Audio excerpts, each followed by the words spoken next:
प्रिय दर्शकों नमस्कार। एक बार फिर से उपस्थित हूँ आप सभी के बीच कुंडली अध्ययन को लेकर। कुंडली अध्ययन की श्रृंखला में बढ़ते हुए आज जिस पत्रिका को लेकर के उपस्थित हैं वह कन्या लग्न की पत्रिका प्रारंभ होती है। इनके विषय में कुछ बताएं, ये किसी परिचय के मोहताज नहीं, इनका नाम ही काफ़ी है। यह पत्रिका महेंद्र सिंह धोनी की है और आज इनकी पत्रिका पर हम यह अध्ययन करेंगे कि कौन से ग्रहों के योग से आज यह एक इतनी लंबी ऊंचाई तक इनका जीवन का संघर्ष रहा। सफलता के नए नए रास्ते इनके लिए खुलते चले गए। ऐसे ग्रहों के कौन से योग थे? क्या किसी व्यक्ति की कुंडली में सिर्फ शुभ योग होते हैं या अशुभ योग भी होते हैं? इस पर चर्चा करेंगे। इनकी कुंडली के माध्यम से ग्रहों की स्थिति को देखेंगे। प्रिय दर्शकों, यदि आप वीडियो को देख रहे हैं तो वीडियो को लास्ट तक देखते रहें, लास्ट तक बने रहें। इस वीडियो के माध्यम से या आपको ज्योतिष से संबंधित कोई भी प्रश्न हो तो आप कमेंट बॉक्स में लिख सकते हैं। आइए इस कुंडली पर अध्ययन करते हैं। यह पत्रिका कन्या लग्न यानी कि 6 नंबर की राशि से प्रारंभ होती है।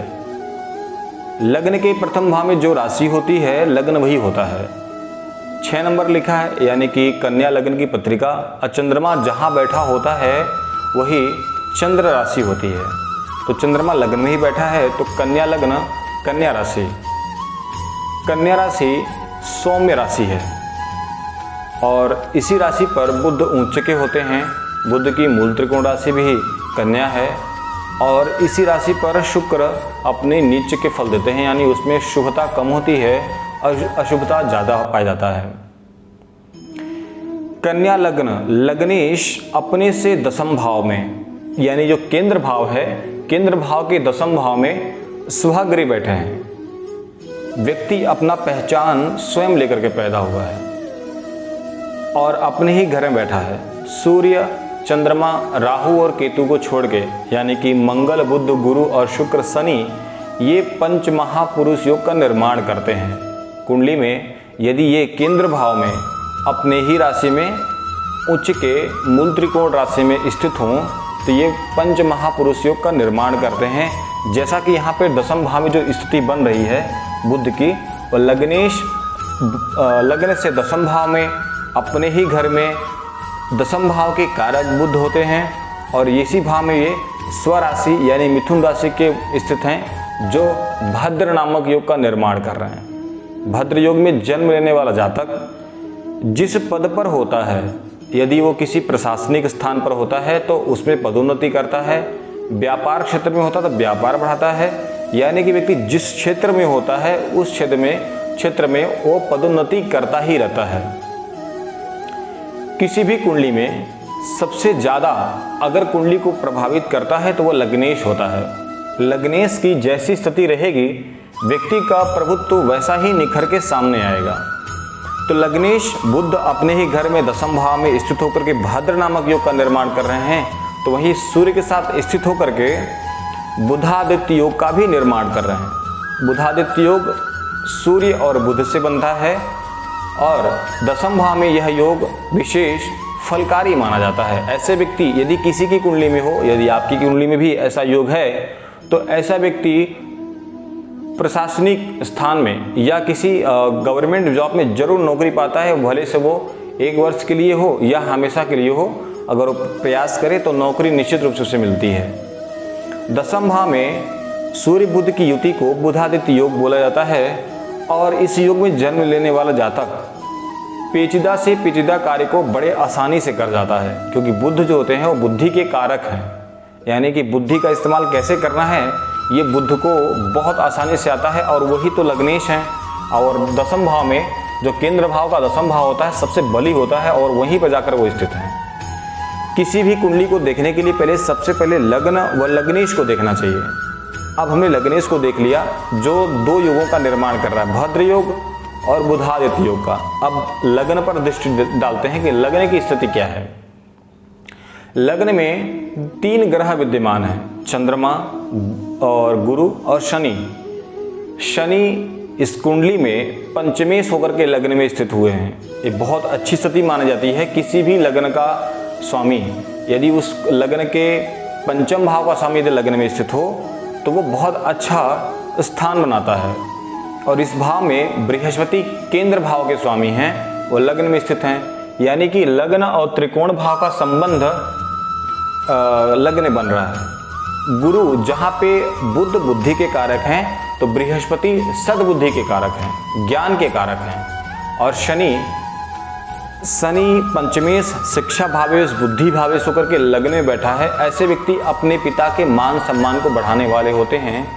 और शनि जैसे सभी ग्रह किसी न किसी कार्य रूप से कुछ सीखते हैं, वैसे ही शनि अनुभव बहुत तेजी से लेता है, देखा हुआ कार्य को बड़े आसानी से करता है और उसके पास अनुभव की कमी बिल्कुल नहीं होती। लोगों से सीखता है और उसी चीज़ को अपने अंदर समावेश बना करके उसका प्रयोग करता है बड़े आसानी से।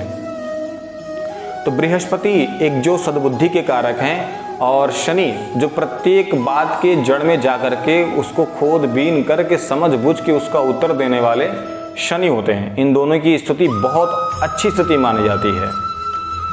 अब वही बात करते हैं कि बृहस्पति और शनि का संबंध एक बहुत अच्छा योग बना रहा है। कुंडली में जो व्यक्ति निर्णय लेता है या सूझबूझ की क्षमता उसमें बहुत अच्छी होती है, क्योंकि वही बृहस्पति का पंचम भाव पे दृष्टि, सप्तम भाव पे दृष्टि व भाग्य स्थान पर दृष्टि, ये दोनों बहुत अच्छी स्थिति का निर्माण कर रहा है। और शनि की तीसरी दृष्टि पराक्रम भाव पे, सप्तम वैवाहिक जीवन पे और दसम कार्य क्षेत्र पे। बुध पर शनि की दृष्टि होती है तो व्यक्ति थोड़ा संकोची स्वभाव का होता है, शर्मीले स्वभाव का होता है, जो इनकी कुंडली में ऐसा देखा जा रहा है। अब बात करें कि जहां पर सूर्य विद्यमान है दसम भाव में, यदि सूर्य के दोनों तरफ यानी द्वितीय भाव में व द्वादश भाव में कोई भी ग्रह हो तो वह उभयचरिक नामक का योग बनता है।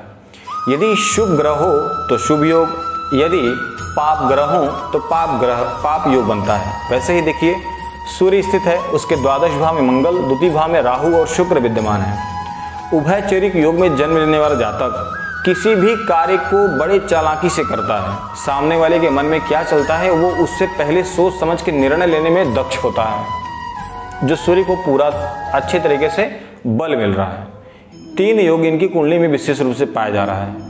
अब वहीं पे विचार करें कि लग्न में शनि और चंद्रमा की युति बहुत अच्छी स्थिति नहीं मानी जाती। ऐसे व्यक्ति मानसिक रूप से जरूर परेशान होते हैं, क्योंकि शनि को जहां पंचम भाव मिला है वहीं एक भाव बुरा भाव मिला है, षष्ठ भाव। और जब इस भाव से लग्न की गिनती करेंगे तो शनि अपने इस भाव से अष्टम में जाकर बैठे हैं, और इस भाव से जब चंद्रमा का घर देखेंगे तो छठा घर आएगा और उसका स्वामी जाकर के शनि के साथ बैठा है।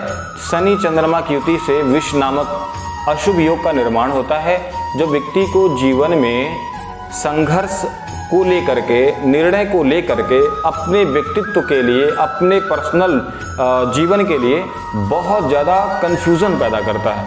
व्यक्ति थोड़ा निर्णय लेने में बहुत संकोच करता है और उसे दिक्कतें होती हैं। अब वही बात करते हैं पराक्रम भाव की, जहां पर आप 8 नंबर देख रहे हैं, भाव से तीसरा भाव, वहां का स्वामी मंगल जाकर के वह भाग्य स्थान में वृष राशि का बैठा है।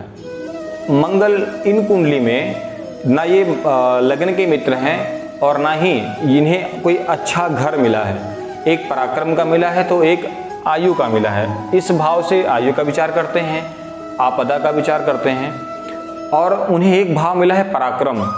पराक्रम भाव पर मंगल की स्वयं दृष्टि है और मंगल पर बृहस्पति की दृष्टि है, जो व्यक्ति को बहुत ज़्यादा मेहनती बनाता है, कभी थकने वाला नहीं होता।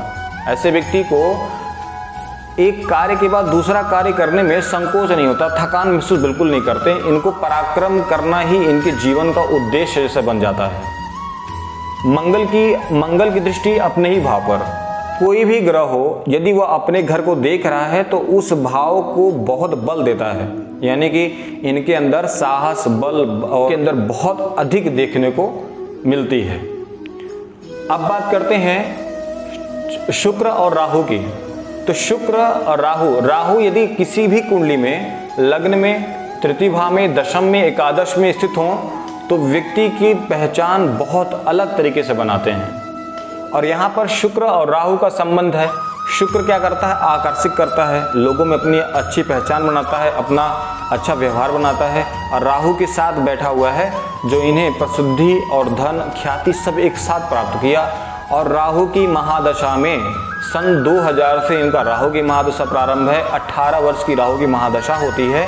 इन्होंने सन 2020 तक का अपना सफर राहु की महादशा में ही अच्छी से अच्छी उपलब्धियां प्राप्त की हैं, क्योंकि उससे पहले राहु की महादशा से पहले मंगल की महादशा थी, जो पराक्रम साहस से उनका जीवन पूर्ण रूप से भरा रहा।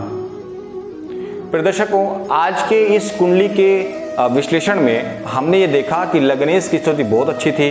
बुधादित्य योग, भद्र योग, उभयचरी योग, गज केसरी योग, लग्न में चंद्रमा और बृहस्पति की युति से गज केसरी योग बनता है। इन योगों का निर्माण हुआ और साथ में एक अशुभ योग विष नामक योग का निर्माण हुआ, जो जातक को जीवन में व्यक्तिगत अपने लिए निर्णय लेने में बहुत दिक्कत करता है, मानसिक पीड़ा भी जबरदस्त देता है। यहाँ पे आज के इस कुंडली के अध्ययन में यहीं तक, मिलते हैं अगले वीडियो में। नमस्कार।